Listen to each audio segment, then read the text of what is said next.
Today on the Hill, tensions flared as Congresswoman Jasmine Crockett used her 5 minutes to deliver one of the most pointed, methodical breakdowns of federal staffing policy that we've seen in months. If you're just joining us, make sure you hit that subscribe button so you don't miss crucial political analysis that actually explains what's going on beneath the surface. Recognize the ranking member of the committee, Ms. Crockett from Texas. And Mr. Chair, before I begin, I've got 2 UCs. Video shows masked ICE agents detain 2 outside Douglas County Courthouse. Without objection. And ICE agents in ski masks snatched migrant out of lawyer's car. Without objection. Thank you so much. Mr. Chairman, I have a UC.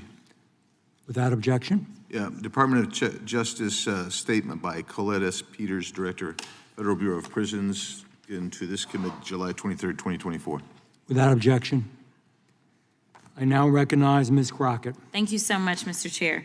Okay, I don't really know where to begin. We've got a lot of ground to cover in about 5 minutes, so let's go. I've got 3 statements that I want to know if you agree or disagree with, and I want to just go down the row. Yes or no? Does cutting pay typically assist in recruiting a workforce? Yes or no? No. No. Generally, no. No. Thank you. It sounds like a low IQ implementation to me. So let's go to the next one. Does poor working conditions assist with recruitment? Yes or no? No. No. No. No. Sounds like another low IQ implementation to me. And finally, I'm going to start with Mr. Potter because I don't know how this is going to go. Does union busting help with recruitment? No. I know nothing about unions whatsoever. I'm Okay. sorry. I don't know anything about unions either. Okay. No.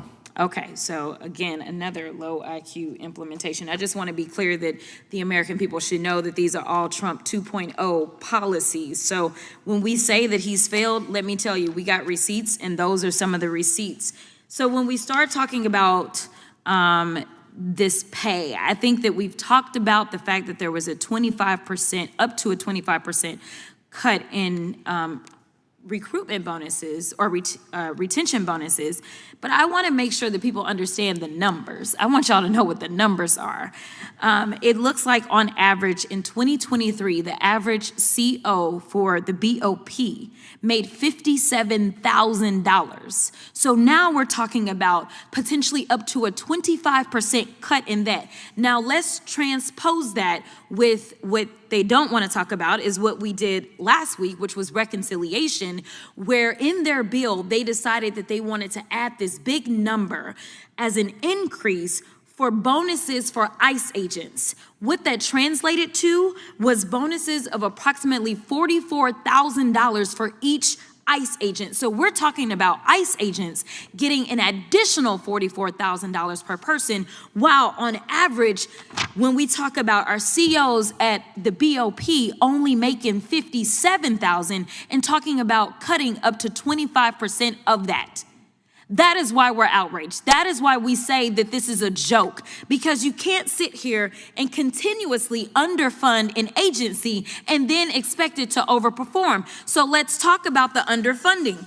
We have talked about immigration for a reason, not because we think that it makes sense to just talk about immigration all day, every day. It seems like our colleagues on the other side of the aisle want to do it, but it is relevant to this conversation. You know why? Because according to this particular document from The Guardian, it says, as it relates to a partnership between BOP and ICE, 2 agencies that have generally operated separately means people accused of civil immigration violations are being imprisoned in harsh environments of the federal penitentiaries run by prison guards. Right now, I believe that the number was, the most recent number that I had was that they had approximately 700 persons that were being held for ICE within the Bureau of Prisons. And guess what? Do you think they gave the BOP any extra dollars to be able to take care of those folks? They didn't. I'll help you. It says Congress provided no increase to the BOP's salaries and expenses account in fiscal year 2024, despite the staffing crisis that has been linked to prisoner deaths and a cascade of operational problems at the agency. So, we talked about rape. So let me get to rape.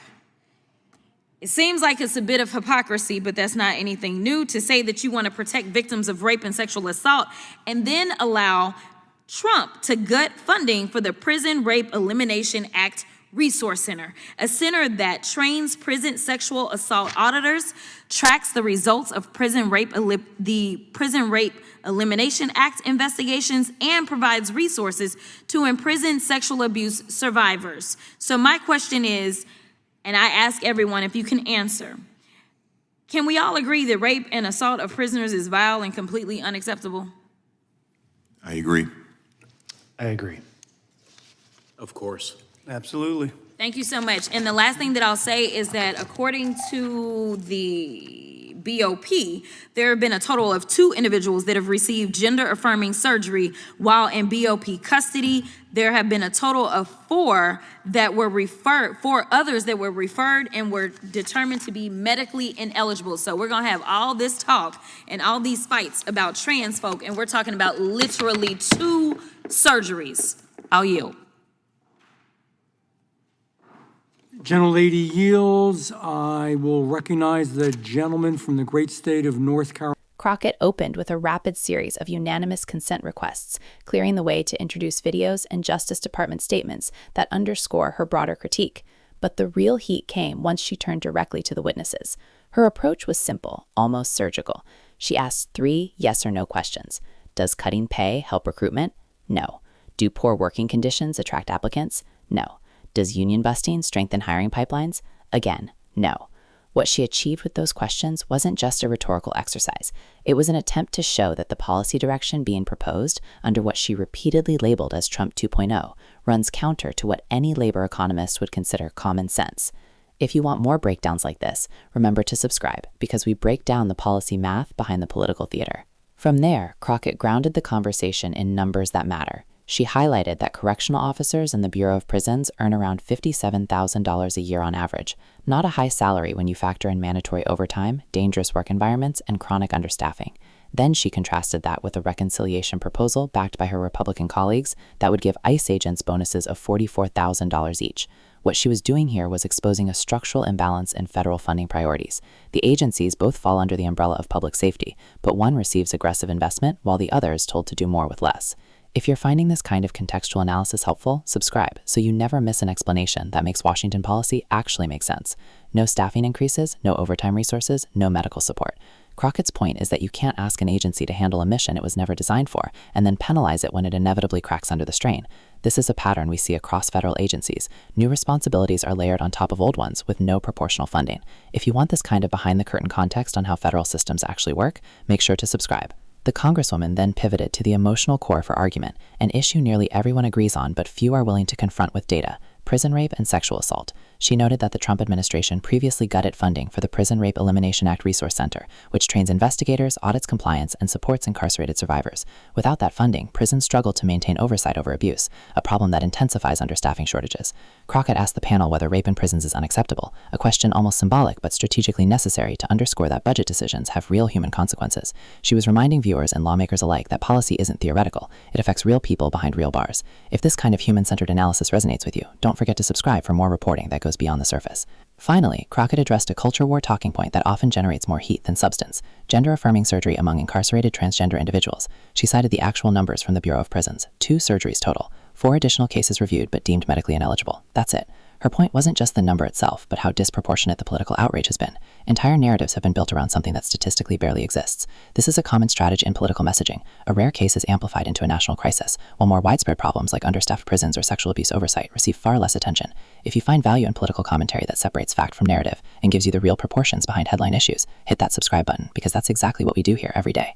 What we saw from Jasmine Crockett today wasn't just passion. It was structured, data-driven advocacy aimed at exposing contradictions in federal priorities and highlighting the silent emergencies that rarely make it into the news cycle. 5 minutes is rarely enough to change the course of a policy debate, but today she used every second to force a conversation that many would prefer to avoid.